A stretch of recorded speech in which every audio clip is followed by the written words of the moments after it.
Hello, good evening. Welcome. This is a meeting of the Somerville Historic Preservation Commission. It is 6:49 p.m., July 15th, 2025. I call this meeting to order. Pursuant to Chapter 2 of the Act of 2025, this meeting of the Somerville Historic Preservation Commission will be conducted via remote participation. A video recording of these proceedings will be available on the city website's meetings and events page or by emailing historic@somervillemad.gov. And as is our custom, get my Zoom screen back, we'll do our introductions, starting with Mr. Shagnon. I'm DJ Shagnon. I'm the landscape architect on the commission and a resident of Ward 5. Thank you. Vice Chair Kelly. Hi, I'm Robin Kelly. I am the Realtor member of the board and a historic homeowner in Union Square.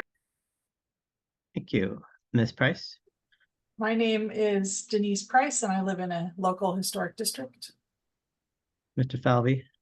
Hi, my name is Ryan Falvey. I live in Ward 2. Thanks. And I'm Eric Parks, a resident of Ward 3, historic homeowner and an architect. And we have several members of staff. I guess you could all, I don't know how far you want to go with it, but we have Ms. Anthony. Hi, I'm Madison Anthony, and I'm a planner with the Department of Planning, Preservation, and Zoning. Thanks. And we have Ms. White. I'm Sarah White. I'm a senior planner with Planning, Preservation, and Zoning. Cool. We have Ms. Payne. Hi, I'm Lexi Payne. I'm a planner with PPZ as well. Thanks. Mr. Carey here, I see. Hi, Steve Carey here, also a planner with PPZ. Cool, thanks. And then we have a new planner, Mr. Esparza. Hi, I'm Albert Esparza and I'm also a planner. Thank you all. I think I got everybody. Or you're off my screen, one of the two. Okay, our agenda is sort of medium to light today, and let me just pull it up. We have the first case, well, two cases technically, are memorandum of agreement for two adjacent. They're actually in the agenda as the same address, but they're adjacent addresses, right? It's 33 Cedar and Yes, Mr. Chairman, through you, if I could, there was an amended agenda that was sent out with the correct addresses. So you are correct. The first one is 33 Cedar and the second one is 35 Cedar. Okay, sorry, I pulled up the wrong agenda. That's okay. So we will, I mean, are we obligated to take them separately or can we address the same owner? Correct. Yes. I think that you can call them both to discuss them, but you need to vote on the memorandum of agreement individually. So you need to vote on each one separately. The two separate memorandum. Yeah. So in all honesty, it would be easiest to just call 33 and then make your votes and then move on to 35. Okay.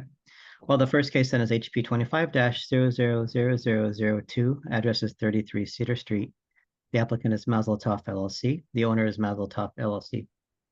And this is not a public hearing, right? So we're just going to take this. Correct. Do we need to hear from the applicant here, or is this, we don't typically do that for these, do we? That's correct, Mr. Chairman, through you. Typically, it's not a discussion with the applicant unless you have questions for them. So we'll certainly allow them to speak if need be, if you need to call on them so they can be on the ready. But yes, there's no presentation from them necessarily. Okay. Well, in that case, it's for us, the commission. I'll just ask all of you, have you had a chance to read it? Do you need a moment? Do you have any thoughts on it? I'm sorry, Mr. Chairman, through you. One thought, though, is you might want to have, because I think that certainly the applicant is here, their architect had been here a moment ago. If you want them to show plans on the screen so that you can see them, that might be easier for everyone, including the audience. Okay. I think that would be appropriate. So if the applicant has someone on their team here who would like to give a brief presentation, show some visuals, or at least explain what you're doing. Sure. So if you haven't already, Madison, if you could upgrade Julian, Evan, and you already have, and Maxwell short sleeve as well. Evan, do you want to come on and explain 33 Cedar Street? Yeah, I Unless someone believe else my on your team. fourth sleeve was going to be sharing his screen tonight. If Okay, that's not, fine. Nonetheless. He has been upgraded as well. Max, if you'd like to share your screen, you may go ahead. Yes, I just sent a request to share my screen. There we go. Good.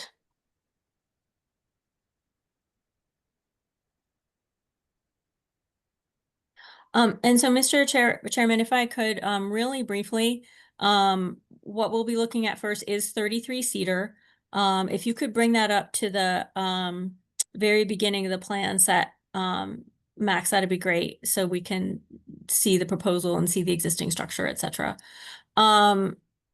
So this was its own separate lot. There was an individual detached house on this lot that was deemed preferably preserved.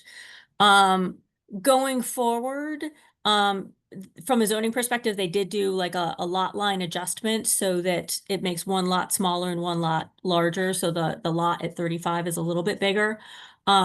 What they're showing you now is the property on the right. The blue building is the 33 Cedar Street property, and the red building is the 35 Cedar Street property. They're showing you this together so that you can see the context and how they work together in context, but the determination will need to be individual for each of the properties. Okay. All right. Thanks for that, applicant team. If you wanted to talk about anything really briefly, as long as it's not zoning. Yeah, sure. Happy to give a quick overview here of our process. As you know, both properties were deemed historically significant and preferably preserved by the commission. We had our first MOA meeting with Sarah and her team back in February, and we continue to meet a total of 4 times actually over the next 5 months. Where we collaborated on some different ideas and thoughts, and we received a lot of feedback from Sarah and her team that turned out to be really valuable to what we think, it looks like a good project at this point. So happy to go into some of the detailing and specifics. We first looked at the initial structures and the interior of them and tried to determine what features might be the most architecturally significant and interesting within the structures. And the 2 items that we decided were there's some beautiful wide pine floorboards, and there's also a 19th century marble fireplace mantle that we've seen as like kind of an opportunity to preserve those and reuse those in the proposed new development. So that can be seen here. And so we're on what you see currently on the screen, you'll see the mantle there, as well as the wide board pine. And so we're looking at reusing the wide board pine in the landings and hallways of both structures. And there's a total there of, I think it's supposed to be 450 square feet of reused materials. And the rest of the materials are going to be saved. Then the mantle is going to be reused in one of the bathrooms, I believe on the 33 side, next to a tub. And so it'll be decorative, but it will be reused. And yeah, we think that's pointed out right there. And we think that's going to also be a nice element as well. So scrolling to the next page, the materials page on A302 here, we replicated the 2/2 single hung windows, and that kind of matches some of the period designs and elements that we've seen in the street and just around the neighborhood. We also selected some wood trim and molding that kind of give a little bit of added depth and character to the facade. One of the biggest things that we worked with Sarah on was the window placement on the facades, and wanted to make sure that those were cohesive from the different vantage points on all elevations. And so that kind of really gives a balanced look from the street. So that was definitely something that we needed to improve a lot, and that we were able to work with her and her team on. And I think we've done a good job there. Couple other items to note, just quickly, we decided to add some dental trim to the fascia.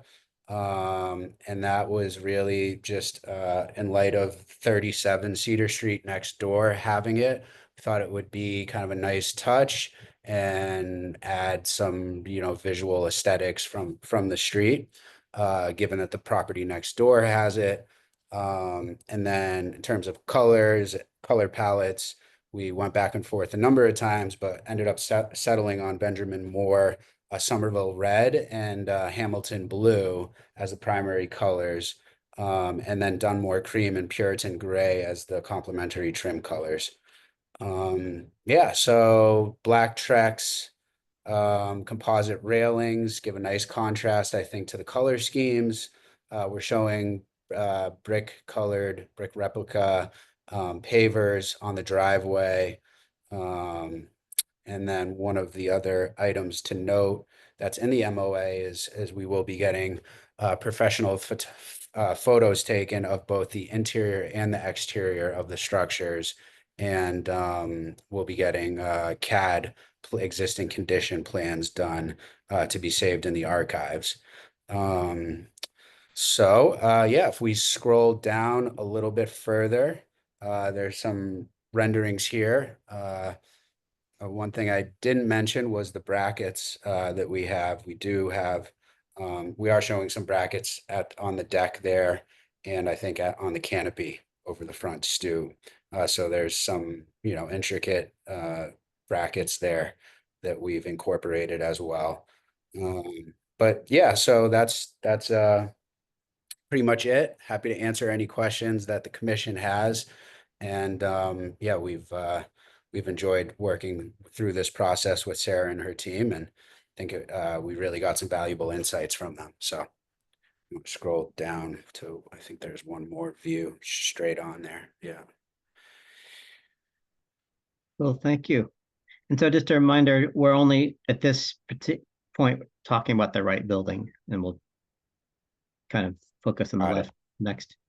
But thank you for engaging with staff so much. I think it's really, I appreciate your efforts on this. Anybody in the commission have any initial thoughts on this? The only thing that jumps out at me that I sort of don't have a sense of from the information we've gotten provided is how the scale and the massing of the new buildings compare to the existing. I mean, I'm sure we're looking at taller, right? I'm guessing. But I'm trying to get a sense for sort of how it fits proportionately into the streetscape. I mean, I guess we see it here with the adjacent buildings kind of showing. I mean, does the team have, even just with the night dimensions of the existing, or an existing site plan that'd be in comparison that's in one of these packages? We could certainly pull up a Google Street View. We don't have existing condition plans done today. That's fair. Not at that But stage. we could pull up a Google Street View, an aerial view. Evan, you could maybe speak to that a little bit. Yeah, these structures are certainly taller than what's existing. There's yeah, some smaller single and two family structure that exists currently. Yeah, I mean, I guess in the various massing views on your sheets, the perspectives, the existing adjacent buildings are kind of ghosted in. I'm assuming the scale of those was probably taken from Google Earth or Correct. similar. Yeah. Those were taken from the assessor's maps and then Oh, okay. the heights were estimated based on. how- Okay, that's fair. It's what you do at that stage in design. So Yeah. okay. Yeah, I mean it's the results and the perspectives don't they look bigger, denser development than the buildings next to, but not, I think with the mansard roofs and the gable end and so forth, that they don't feel drastically out of scale to me, which is yeah. Well, I don't know. I guess I don't have much more to say about that. Thanks, DJ. I'm looking at street view and it looks like that side of the street is basically a row of 2.5-story Yeah, gable facing. So I would imagine the new buildings are higher just because floor to floor heights are higher nowadays than they used to be, but right. the underlying idea is that it's 2.5 stories still, but it's a gambrel and a mansard instead of two gables. Yeah.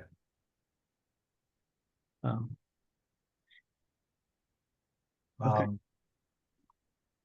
And just I know we're primarily only talking about 33 at the moment. The team had mentioned the square footage of wide plank flooring. Are you reusing it in both of the buildings in total?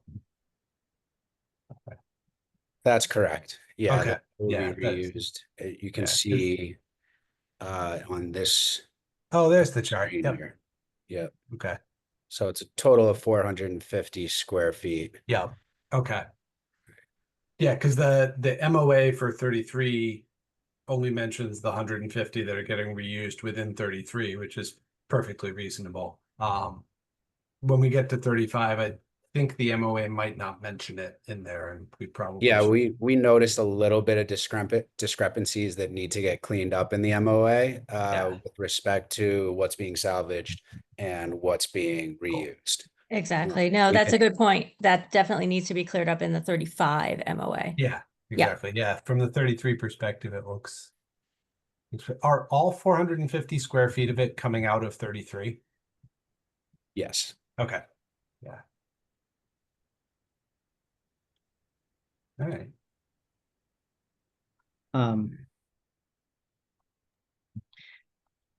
Just refreshing myself with the street. I guess the only, you've chosen sort of, I wouldn't call it vernacular, but typical period forms and massings which exist on the street. The thing we would be losing is the repetition of the gable facing, they're like 4 or 5 in a row. On the flip side, what you're proposing is sort of like other buildings. There's a mansard 3 houses up the street, so it's not totally incongruous with the street.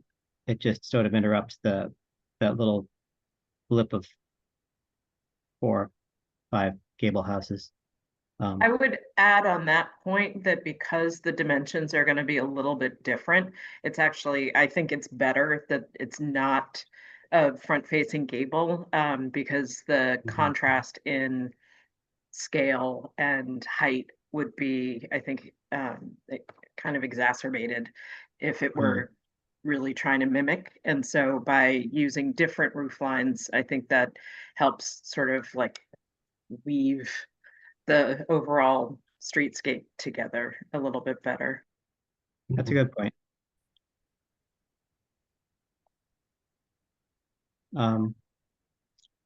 Any other thoughts on 33 Cedar for the plan?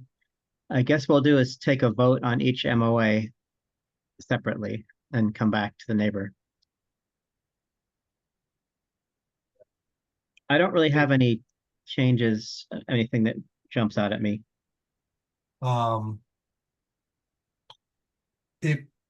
Is it worth noting in number A, in item A on the 33 memo, that actually about 450 square feet of wood flooring will be removed, 150 of it reinstalled at 33. I Yes. think that's the only edit that I would suggest. I think otherwise it looks like a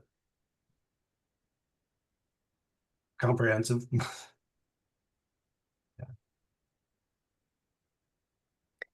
Mr. Chairman, through you in response to Mr. Tagnon, yes, that is definitely an adjustment that can be made that I will make for the, if you were to approve it, for the final MOA to go out for recording. I move that we vote to approve the MOA, adopting those updates just noted about the flooring. I'll second that. Yeah, motion to approve MOA for 33 Cedar by Vice Chair Kelly, seconded by Mr. Shagnon. All in favor? Aye. Aye. Opposed? We'll do a roll call starting with, let's see, Mr. Shagnon, Yes. Vice Chair Kelly, Yes. Mr. Falvey, Sorry about that. No. Audio off. Yeah, yes. Ms. Price, I'll be recusing myself. and I will vote yes. Mhm. So there you have it. That's the first one. We could probably abbreviate. Oh, what's that? Let me read into the record. The next case is my agenda back. Looking for my hidden agenda. Okay, 30 HP. Now, does this have a separate, because we changed the address, but it still has the same case number of HP 25-00002? No, this one is 0003. Okay, so next case is HP 25-000003. Address is 35 Cedar Street. Applicant is Mazeltov LLC. Owner is Mazeltov LLC. And we have the visual material for this is sort of already. Does anybody feel a need to kind of go through the motions of that again before we deliberate it? I would say unless there's anything to add that didn't already get mentioned. All right. I have a leaf blower in the background. Sorry. Here, We can't hear a We thing. can't hear it, so. Okay, I certainly can. Yeah, you've got a good directional mic on there, I guess. Let's see, I had that open. Shoot. I had one question.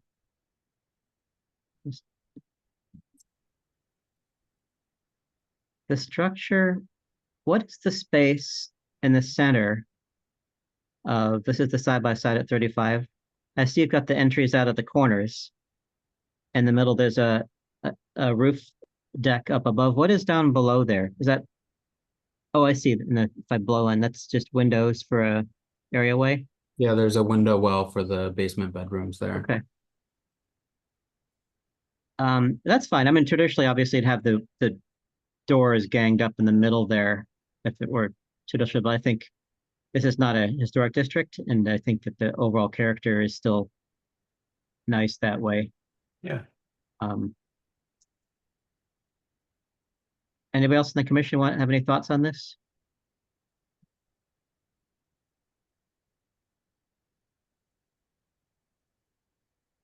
Not that I haven't already shared about the general project, which I think worked pretty well.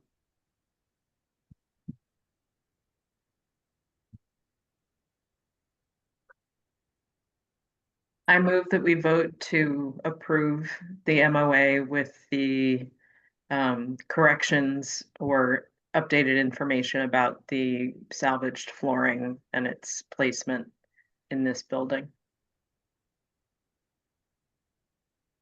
I will second that.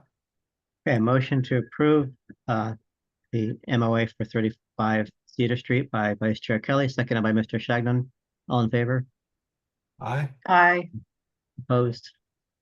We'll do our roll call again. Vice Chair Kelly, Yes. Mr. Falvey, Yes. Ms. Price, I'll be recusing myself. and I'll vote yes. Did I miss anybody? You missed me. Missed you, Mr. Shagnon, sorry. I'll vote yes as well. has zoomed over you. No pun Okay. intended. We have good to go. And again, thank you guys. I appreciate it. Yeah. You really worked with staff, and I think you have a nice project there. So Great. Well, onward. thank you, Chair, and thank you, Commission. And we appreciate it. We'll see you soon. All right.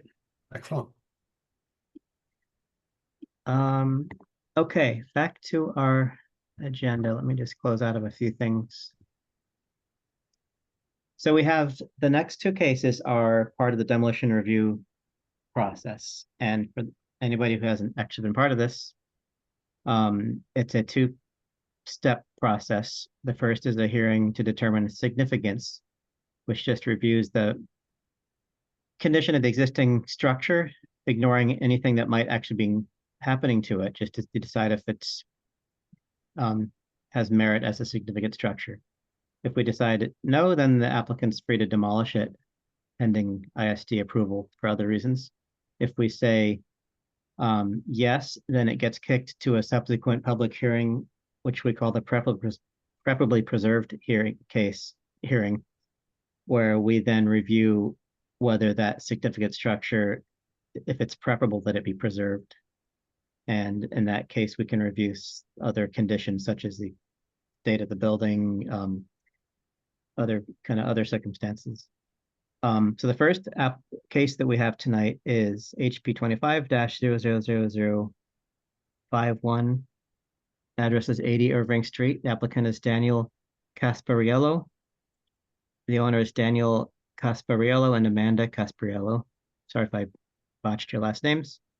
The applicant seeks to demolish a building constructed a minimum of 75 years ago. Is the applicant here tonight for this one? We are, Chair Parks. Attorney Adam Dash, 48 Grove Street, Somerville, representing the applicant Daniel A. and Amanda A. Casparello. I would also note Daniel's here if we could promote him as well. This is regarding 80 Irving Street. The applicant is seeking to demolish the existing two-family house in order to build a new residential structure with more units, which would be better than the existing 2 units. If one looks at the staff report, pages 6 and 7, one can see the evolution of the building's footprint over time as it has greatly changed to the present day. In fact, looking at the assessor's maps, which are not in here, but if you did look at assessor's map 16, you'd see how the footprints of the buildings on the street all vary quite a bit as you go up and down the block. I would note that the staff report calls out correctly a number of alterations, some of which are quite large, including some are not, some are. The added uncovered porch, the added shed that later got removed, so that's no longer there. There was an enclosed porch. There was an added front portico, a single-story rear addition with a porch on top, which obscures the original massing on that side, skylights on the roof. There's possibly that sunburst above the front door that was added later. All the windows have been replaced with vinyl and aluminum windows. The building is aluminum sided. The foundation's parged. While some original building exists, the rear addition and the front portico, which face the portico facing the street, as well as the other alterations, have changed the form and massing of the structure quite a lot. Per the significance staff memorandum, 1, there's nothing historically important that happened there. 2, nobody historically significant lived there. 3, it's not a significant building style, and it's just one of the many 2.5-story front gabled houses in Somerville. 4, it's not associated with a reputed architect or builder. 5, it is not in the public interest to keep this structure. Taking all of this into account, the applicant believes that the 80 Irving Street structure does not meet the threshold of the significance under the demolition review criteria and asks that the commission not find said structure significant so Dan and Amanda can create more units within walking distance of the Davis Square-T station at this location. Happy to answer any questions or field any comments that you may have. Thank you. Is there anybody else from your group who would like to speak? Otherwise, we'll switch over to public comment. As I said, Mr. Casparello is here, but I don't know that he needs to speak. Okay. He is here. We'll have a chance if there's any questions to respond. In that case, our next step in this process is to receive public comments. If there are any members of the public who'd like to speak about this case, please raise your hand and staff will unmute you. Mr. Chair, this is Madison Anthony speaking. I see Ellie Nellis is raising their hand, so I'm going to allow them to speak. Okay, and please give your name and address before speaking. Hello, I'm Ellie. I live over on Walnut Street, and I was just wondering what signifies a building as not in the public interest to be demolished, and what qualifies as, like, considering something might become more gentrified and more expensive and create housing crisis for people who do need housing in the Davis area. Okay, thanks. With questions like that, what we'll do is address that after the rest of the public comments. We've tried to avoid the back and forth during the public comments, so we'll take that up. Thank you.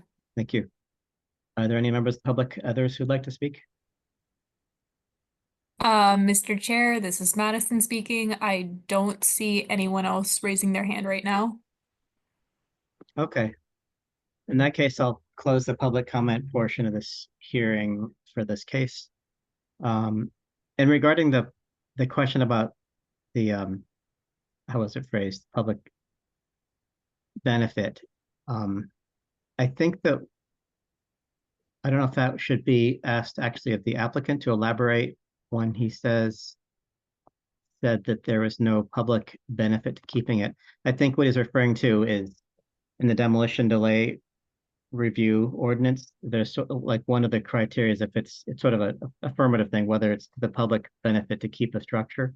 So it's not really focused on the bigger issues of from planning of units and density and gentrification and all that. It's purely focused on the merits of the structure. So if we were to look at the structure and say that this structure, historically speaking, is of such benefit to the street or to the streetscape or other historic elements that it be kept, that is what's deemed to be of public benefit to it. I don't know if staff would, Sarah, would you, either of you like to? Yes, Mr. Chairman, through you. But to your point, yes, we don't do like a back and forth. So like, with all due respect to Attorney Dash, we wouldn't have Attorney Dash do a back and forth. You guys wouldn't do a back and forth with the question. The person who asked the question is certainly more than we're more than happy to take any questions to historic@somervillema.gov if they would like to ask us as well, and we're happy to address them there. But yes, to your point, the Historic Preservation Commission is not permitted to look at issues such as number of housing units, zoning, anything outside of the very specific criteria that they're provided with in our ordinance, which all are about the architectural history of the property, the historic development patterns in the area, such as like, something moving from agricultural land into developed land, who developed it. It talks about like the whole comprehensive development of the city, including the importance to us of our working class roots and our immigrant roots. So whereas we might not have like quote unquote important people who have lived in that house in terms of like, be it, George Washington, or which some people like to say, and thank you, Adam Dash, you have never said George Washington stayed here or lived here or didn't. So I appreciate that. Oh, there's one where Obama did, but I haven't. No, but Obama did somewhere in Somerville, that is for sure. Adam and I have worked together for a very, very long time. So we both appreciate that about each other. So, but one of the things that the Historic Preservation Commission does look at is who lived in the property, and working class roots and immigrant roots. Those are very important people to us and to us as a community. So, they like to honor that and recognize that as well. So it's part of the makeup of who Somerville is. So there's very specific criteria they need to look at that has nothing to do with things such as, be it transportation, like I said, units, new construction, any of that, anything of that nature. So yeah, so Mr. Chairman, that is to you. Okay. All right, with that, let's tuck it up with the commission and see who has any thoughts on this. I'll share a couple thoughts. Understanding that there have been some modifications over time.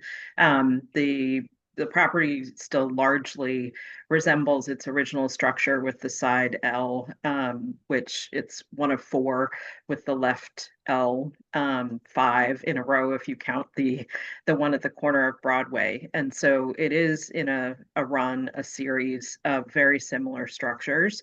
And so removing that would be a loss of that grouping. So whether other commissioners agree that that has value to the streetscape and the rhythm thereof, but I think that that's a notable feature that on that side of the street, this is a grouping of 4 or 5, depending how you would like to think about it. Thank you, Vice Chair Kelly. Who else has thoughts about this? I would agree with Vice Chair Kelly. The 4 or 5 houses that were clearly built around the same time are still mostly there. And I would have to say, when you drive down Irving, it's a really nice little street. There haven't been a lot of homes taken down. Maybe 39 Irving was the only one I really noticed that kind of stuck out, but the street is really cute. And I think that we start taking down those, one at a time here and there, it's going to change the entire streetscape. And we're kind of lucky to still have it there. Even though, a lot of the structures have been changed over time, they've enclosed porches. And this one in particular has the sweetest little look from the front, with its original brackets peeking out of the eaves and its really great front porch. So this structure in particular, I think, is quite charming. And it would be a shame to see the streetscape begin to erode. Thank you. Anybody else? Yeah, I think I would concur with both Ms. Price and Vice Chair Kelly that largely I think there's a lot of value in its place in the streetscape to me, and the general pattern here. And it does, it's had a lot of modifications to its original form and massing, but as Ms. Price just pointed out, most of those actually seem to have been largely to the back and sides, that this front bit looks remarkably like the other front bits next to it, except that it has even more detail left and so forth. And I think it's one of the better preserved of the front bits, I guess, or possible that it's better restored at a later date. But I tend to think most of this detailing is detailing that somehow made it through and survived. So there's definitely value in this group. Thank you. Like, I think of the 4 or 5, this may be the best preserved of them. Well, is it 78 or 82? It must be 82. Next to it is also pretty well preserved, but the two of them together are significantly better than the ones further out on each side.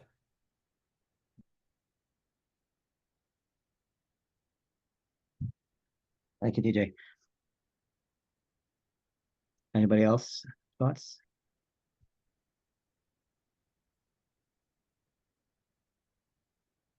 I would concur with that. I mean, I see Attorney Dash's points, but I think this is also a other than the siding and the windows, there's a rhythm of 3 or 4 of these guys with a side L off the back. It's got a really nice little front porch that someone resided it, keeping the brackets, which doesn't always happen. So I think it has enough merit to consider it to the significance level here, in my view. largely because if I were to list it because of the pattern that it's repeating on the street, and I think it has enough of its original massing and enough of the detailing, obviously missing some of it to warrant that. Mr. Chairman? Yes. If I may, through you, I think that the commission should also be referring to and commenting on the information that was provided in the staff report about the house occupants and the history of that there as well, to include that in your findings. Oh, right, because that's a vast collection of interesting, I guess you would call worker, blue collar. Actually, it's kind of straddles. Yes, I see an Alfred Savage lived there, which is a cool name, as I mentioned. We could wrap that in there, but I guess that would become part of the findings if it came to it. Anybody else have any discussion for this, or would someone like to make a motion? And I think, yeah, I would move that we vote to find the property at 80 Irving Street to be historically significant. I'll second that. Okay, we have a motion for significance by Mr. Shagnon, seconded by, I think that was Vice Chair Kelly. I didn't have my Zoom window open. Yes. Okay. All in favor? Aye. Opposed? And we'll do a roll call. Mr. Shagnon, Yes. Vice Chair Kelly, Yes. Mr. Falvey, Yes. Ms. Price, Yes. and I'll vote yes. And we need to follow that up with findings. And I think we would kind of repeat what we talked about the pattern on the street. It continues, what are there, 3 or 4 of these? It's the last of them. So it's roll in the streetscape. I think it retains enough of its original massing and some detailing. And its representation of a wide swath of early Somerville workers. It's kind of interesting collection of people have come through there. And that the house style and that grouping in Yeah. that location is also notable for being part of the kind of working class history of Somerville and the streetcars that were coming through Davis Square. So I think that's also worth noting in the findings. Okay. Yeah. Especially an elevator operator. It's not every day you run into it. Well, I mean, I bet if you looked at enough property records, you'd find quite a few of those over time. Okay, so we have some findings on the table. Anything else, or would someone like to make a motion there? I move that we vote to incorporate those findings. I'll second that. Okay, another motion by Vice Chair Kelly, seconded by Mr. Shagnon for findings. All in favor? Aye. Opposed? Do the roll call. Mr. Shagnon, Yes. Vice Chair Kelly, Yes. Mr. Falvey, Yes. Ms. Price, Yes. and I'll vote yes. So we'll see you next time for that, Attorney Dash. You know the routine. And when would the next time be, sir? That's a good question. Does staff have a answer to that? Mr. Dash, this is Madison speaking. I think the next hearing that we can advertise for is the second hearing in August. I don't know the date off the top of my head, but I can email it to you. Or have the planner message you on CitizenServe. Communicate it to you somehow. Sure. I would assume that's going to be the 3rd Tuesday in August, which would be the 19th. That sounds correct. It's probably the 19th. Because otherwise we're doing them on the 2nd and 4th weeks or something. There are only 4 Tuesdays in August, so. Okay, so that sounds like an answer then, August 19th. It's on my calendar as a meeting, actually, in my automatic. Yep. All right, great. Okay. Thank you. And our next and last case tonight is here it is. HP 25-000013, address is 294 Lowell Street. The applicant is Adam Dash and Associates. The owner is Yang Ching Shu. the applicant seeks to demolish a building constructed a minimum of 75 years ago. And this is a second step of the process. We've determined this to be significant last time around. Today we're reviewing to see if it ought to be preferably preserved. Attorney Dasher, I assume you're coming back for this one here? You're muted, Attorney Dash. I am indeed. Thank you. Yes, I'm here for this one, Mr. Chair, as are Fernando Silva and Munir El Hout, who are here for the applicant. Yeah, please. Oh, thank you. Adam Dash, 48 Grove Street in Somerville, representing 294 Lowell Street LLC, along with, as I said, Mr. Silva and Mr. El Hout from the LLC are here.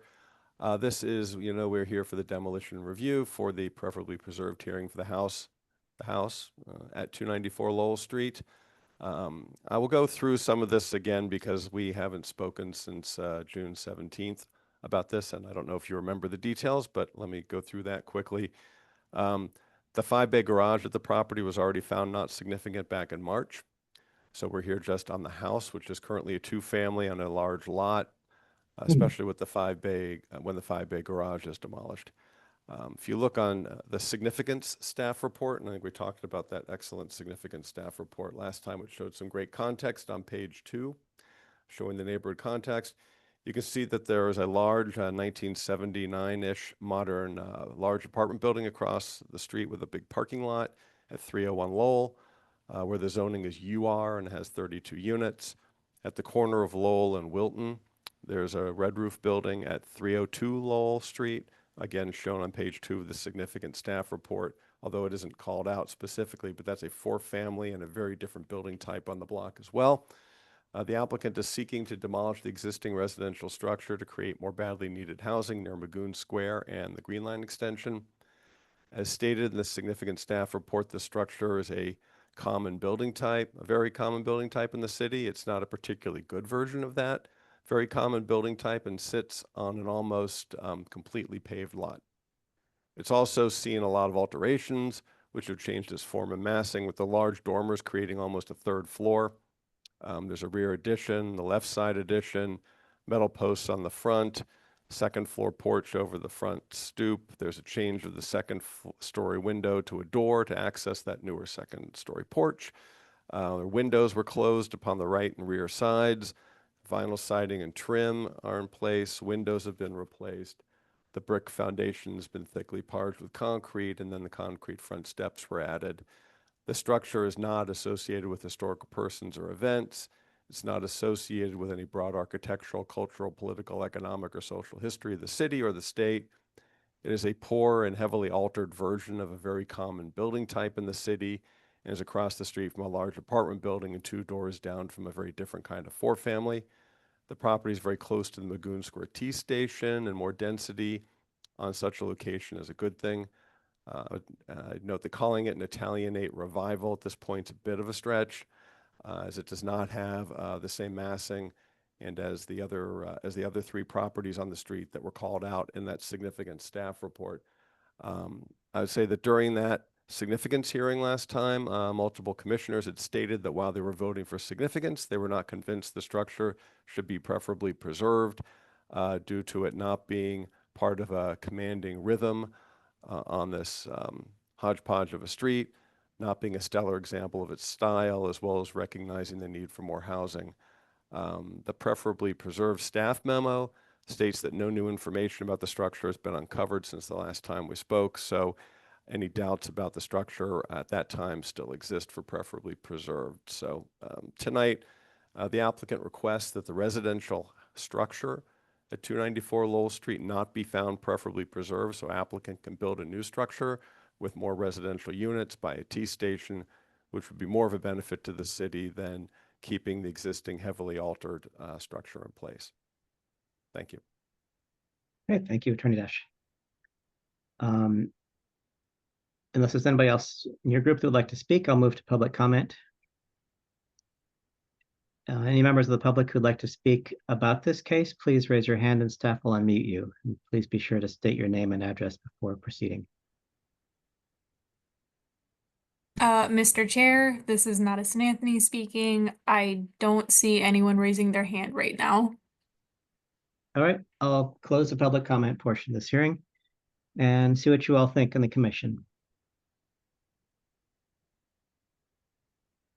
Yeah, I think I'm, as Attorney Dash mentioned, I think I'm sort of at the place I was last meeting where there's definitely significance to it, but there's enough interruptions to the rhythms on the streetscape.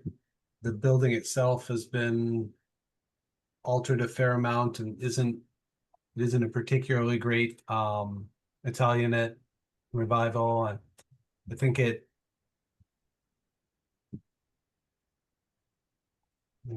doesn't quite rise to the level of preferably preserved to me.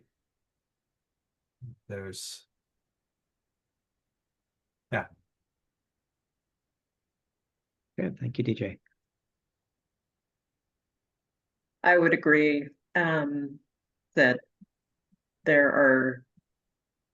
there's not enough merit there to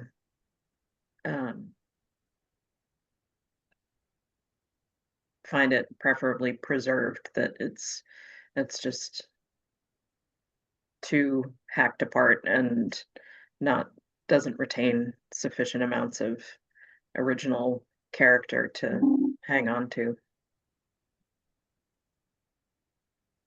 Thank you, Vice Chair Kelly. I agree with what's been said so far. Good, thank you.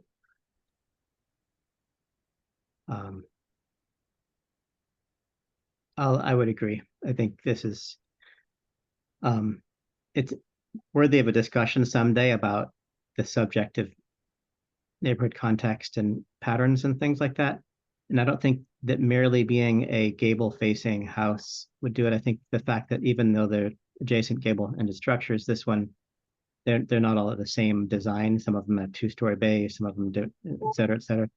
And the presence of that horrible basically a third floor that got stuck in the middle of it because it's too wide to be a dormer per our zoning guidelines from back then.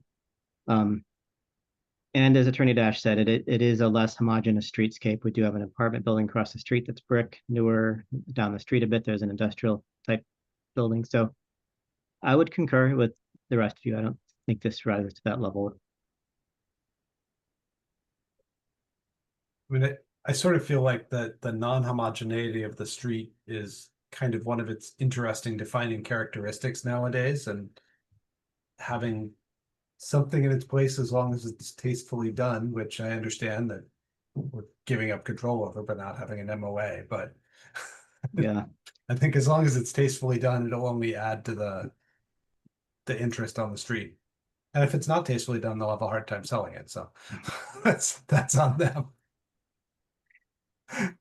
I don't know. Sometimes I drive around and I wonder if the laws of well, I see some stuff that I'm surprised sells, but I trust that the applicant will do a fine job with what they replace this with, assuming we vote the way it appears we're leaning towards voting. Nobody else has any thoughts? We could entertain a motion for this then. All right.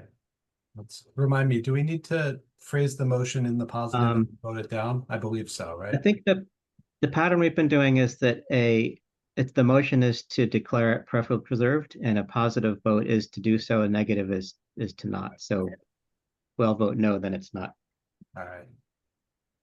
Then I move that we take a vote on declaring the property at 294 Lowell Street preferably preserved.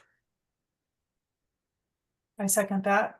Okay, a motion by Mr. Shagdon, seconded by Ms. Price. All in favor? All opposed? Nay. Nay. Nay. Nay. Okay, and let's do a roll call here of Mr. Shagnon, No. Vice Chair Kelly, No. Mr. Falvey, No. Ms. Price, No. and I'll vote no.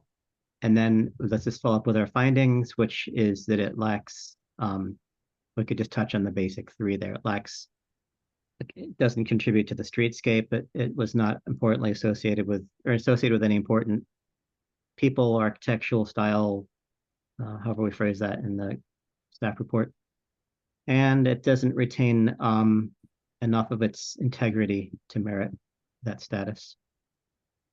Sound concise enough? Oop. Yeah. Sorry, my screen drooped and you've all been looking at the top of my head for a while. All right. I would vote that we adopt those as the findings. I think Chair Park stated them fairly well. Okay. Is there a second? Second it. Okay, a motion to approve the findings by Mr. Shagnon, seconded by Mr. Falvey. All in favor of adopting the findings? Aye. Aye. Opposed? And we'll do the roll call. Mr. Shagnon, Yes. Vice Chair Kelly, Yes. Mr. Falvey, Yes. Ms. Price, Yes. and I'll vote yes. So there you have it, Attorney Dash. Thanks again. And thank you to the applicant. Always good to see you all, and we will see you, it sounds like on the 19th. Have a good evening. You too. Thanks, Adam. Okay, that is it for business. Let me bring back my agenda. Other business, we have the minutes of May 20th and June 17th. I took a quick, okay, did I take a look at those? Does anyone need a moment or changes to those? I pull them back up. It looked fine to me. I read both of them. I didn't see any errors. Yeah, I looked at these. Okay, sorry, I'm questioning my sanity. I didn't see anything. As usual, they're very thorough now, so I appreciate the folks doing this work for us. In that case, let's have a motion to approve. I think we could take them jointly, the minutes of both. Get my screen back. May 20th and June 17th. Yes, So May 20th. moved. Okay. Motion to approve minutes by Mr. Shagnon. Is there a second? I'll second. Seconded by Ms. Price. All in favor? Aye. Aye. Opposed? We'll do our roll call again.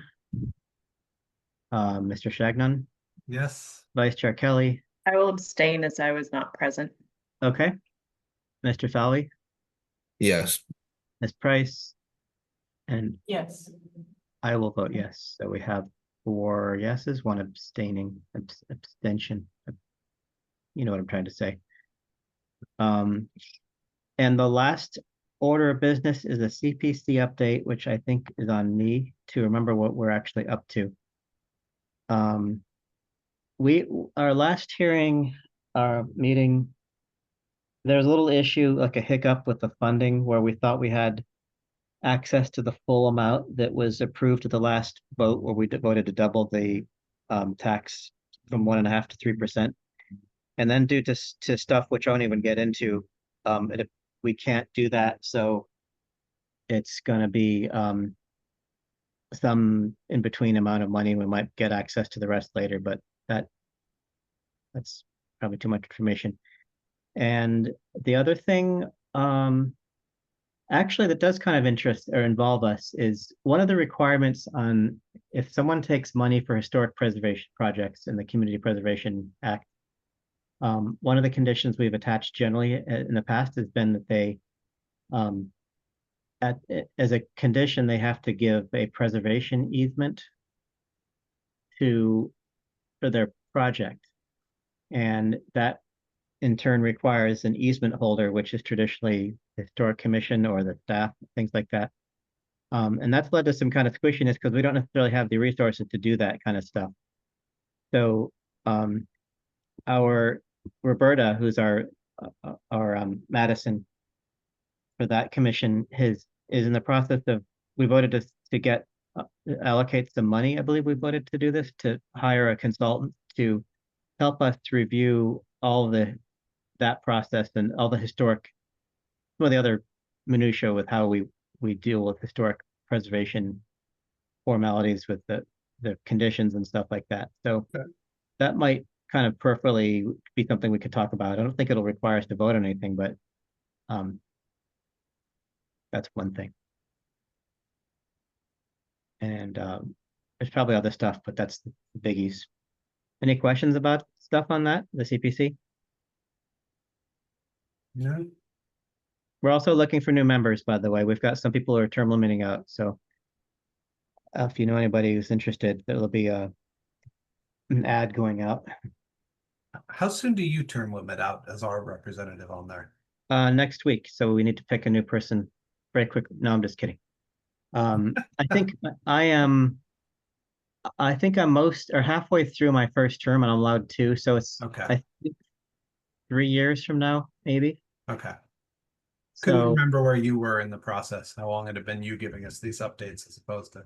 yeah, because Dick was doing it, and I think I took over for him. The way that the CPC is kind of funny, it has its own little rules for how members are. Yeah. They're it's sort of like its own little city state kind of thing. And we have, unlike all the other commissions, I think we have term limits. We're allowed to only have 2 terms. And when you take over for somebody else, you just get the rest of their term. So I think because I came in partway into Dick's last term, my first term is not a full 2 years. So Okay. unless we I think we're good for 3 years, but at some point we might need to find someone else who wants to do it. Yeah. Not it. Yeah. I mean, yeah. Get there when we get there, but Yeah. It'd be nice to get some more people on our own commission too. yeah. Work on that before we recruit for other commissions, right? Yeah. Working on it. No, Sorry. I'm sure you are. I think that's everything. Unless anybody else has anything else they want to bring up, or any of the Mr. Esparza, any this is your first historic commission thing. Any questions for us? No, it was just great seeing all the cases go through. Oh, sure. Yeah, this is fairly, it's nothing super contentious that we had tonight. I think everything was pretty straightforward. Once in a while, it can be really, it takes forever when someone has one of these projects where they're doing a restoration on the outside and they're like a million little scope items.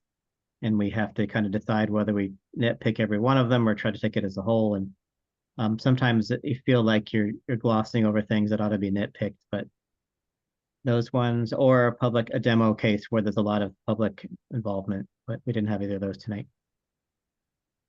So. Robin, it's really great to see you back. Yes. It's great to Yeah, see right. you. You have been missed, deeply missed. Thank you. Great having you. Everything good down the hill there over on your street? Yes. Good. Yeah. Thank you. Cool. Excellent. All right. Anyone want to make a motion to adjourn? I mean, I guess we could. Unless anyone else wants to. It's only 7:53. I'll make a motion to adjourn. I will second. Okay, motion adjourned by Mr. Shagnon, Vice Chair Kelly. All in favor of adjourning? Aye. Opposed? We'll do our roll call. Mr. Shagnon, Yes. Vice Chair Kelly, Yes. Mr. Falvey, Yes. Ms. Price. Yes. I'll vote yes. It's actually good that we have a lower key meeting, or else Robin might just say, what am I doing back here? I'll be back next. I'll be back in November. Yeah. Excellent. Thanks, Cool. See you. Madison. And Yeah. Thanks. Thank you, August. Madison, Steve, Lexi, and Mr. Esparza. Yes. Great to be here. Thank you. See Thanks all of you everyone in guys. early August. Yeah. Yeah. Thanks, everyone. Try to stay Yeah. cool. Good night. Good night. Good night. Bye. Good night, y'all.